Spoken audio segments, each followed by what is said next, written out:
this down piece by piece. Beat number 1 is a collection of 4 notes, all equal in time. That's on the A minor. Beat 2. Beat 3. Should be combined with beat 4, so that's the rest of the measure. I would practice that move quite a bit.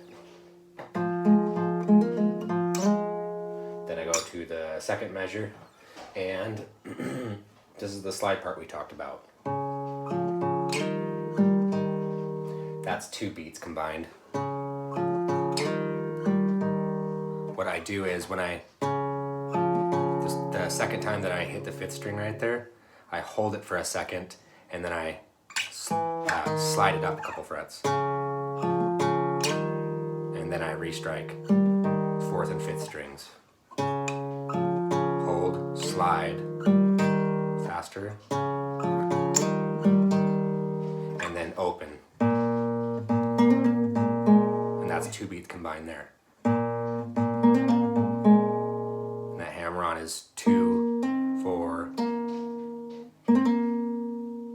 So, and those are open strings at the end. So when I play that measure all together,